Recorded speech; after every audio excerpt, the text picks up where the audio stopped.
भारत अपने हितों की बात करते आया है, चाहे फिर अमेरिका के टैरिफ्स ही क्यों ना फेस करने पड़े। और अब वेनेजुएला में अटैक के बाद यूएस प्रेसिडेंट डोनाल्ड ट्रंप ने भारत को नई वार्निंग दे दी है। वार्निंग टैरिफ्स लगाने की, हायर टैरिफ्स लगाने की। वजह वही, रूस से तेल खरीदना। पर क्या दबाव के अलावा अमेरिका वेनेजुएला वाली हरकत भारत के साथ कर सकता है? तो जवाब है नहीं। नमस्कार, मेरा नाम है श्वेता शर्मा और आज बात की क्यों भारत को छू भी नहीं सकता अमेरिका। अमेरिका ने शुक्रवार यानी 2 जनवरी 2026 की देर रात को वेनेजुएला पर बड़े पैमाने पर हमले किए और कहा कि देश के राष्ट्रपति निकोलस मादुरो को पकड़ लिया गया है और देश से बाहर ले जाया गया। मादुरो और उनकी पत्नी को सैन्य अड्डे स्थित उनके घर से रात में पकड़ा गया। उन्हें एक अमेरिकी युद्धपोत पर बैठाकर न्यूयॉर्क ले जाया जा रहा है, जहां उन्हें आपराधिक आरोपों का सामना करना था। अमेरिकी राष्ट्रपति डोनाल्ड ट्रंप ने शनिवार को फॉक्स न्यूज पर कहा कि अमेरिका अब वेनेजुएला के लिए आगे के कदमों का आकलन कर रहा है।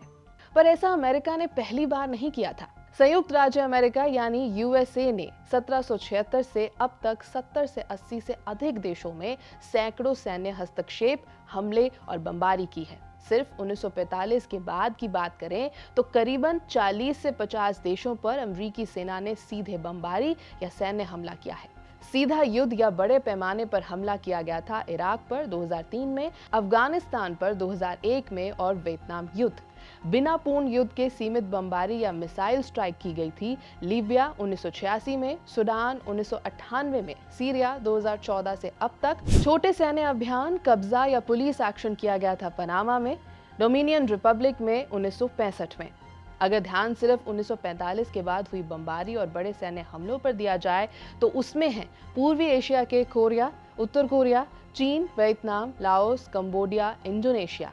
मध्य पूर्व और उत्तरी अफ्रीका की बात करें तो इसमें है Iraq, Iran, Syria, Lebanon, Libya, Yemen. दक्षिण एशिया और आसपास की बात करें तो है अफगानिस्तान, पाकिस्तान में ड्रोन और हवाई हमले, यूरोप और बाल्कन के सर्बिया या Yugoslavia, Bosnia, Kosovo. Latin America और कैरिबियन की बात करें तो Guatemala, Cuba, Panama, Grenada, Dominion Republic और पेरू। अफ्रीका की बात करें तो सोमालिया, सुडान, कॉन्गो गणराज्य और कुछ अन्य देश जहां सीमित हमले हुए। और खाड़ी क्षेत्र के कुवैत में भी अमेरिका ने अटैक किया।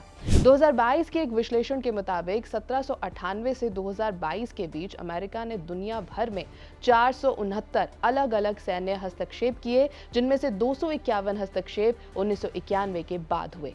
ये शीत युद्ध के बाद छोटे लेकिन लगातार होते अभियानों में एक बढ़ोतरी को दिखाता है। इनमें बड़े हमले जिन देशों ने सहे उनके पास न्यूक्लियर वेपन्स नहीं थे।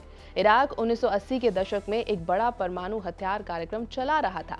1991 के बाद संयुक्त राष्ट्र निरीक्षण के तहत इसे खत्म कर दिया गया। 2003 में अमेरिकी हमले के समय इराक के पास परमाणु हथियार नहीं थे। ईरान संवेदनशील परमाणु गतिविधियां करता रहा और अक्सर इसे परमाणु दहलीज यानी कि न्यूक्लियर थ्रेशोल्ड राज्य कहा जाता है। अमेरिकी सेनाओं ने ईरानी ठिकानों पर सीमित हमले किए, लेकिन ईरान को अब तक आधिकारिक तौर पर परमाणु हथियार संपन्न देश नहीं माना जाता।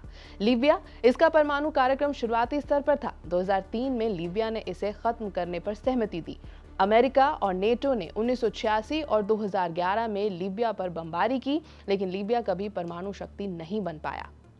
बड़े अमेरिकी युद्ध गैर परमाणु देशों के खिलाफ जो रहे वो थे अमेरिका द्वारा लड़े गए कई बड़े युद्ध और बमबारी अभियान ऐसे देशों के खिलाफ जिनके पास ना तो परमाणु हथियार थे और ना ही वे उसके करीब थे, जैसे कि Vietnam, Laos, Cambodia, Grenada, Panama, Somalia, Serbia, Yugoslavia, Afghanistan और सीरिया। और यही वजह है कि अमेरिका भारत की तरफ वेनेजुएला जैसी कार्यवाही से डरता है।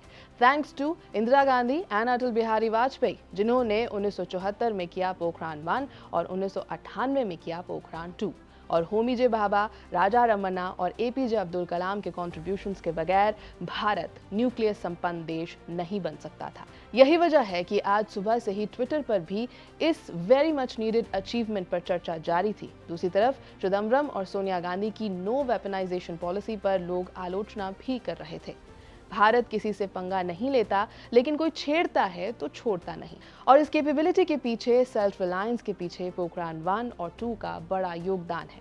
इसी वजह से एक्स पर Atal ji must be smiling today भी ट्रेंड हुआ।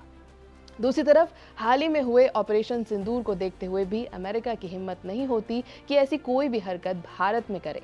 डायरेक्ट वॉर ना करके और बाकी कोशिशों में जरूर अमेरिका रहता है, जैसे कि प्रोटेस्ट करवाना, टैरिफ लगा देना आदि।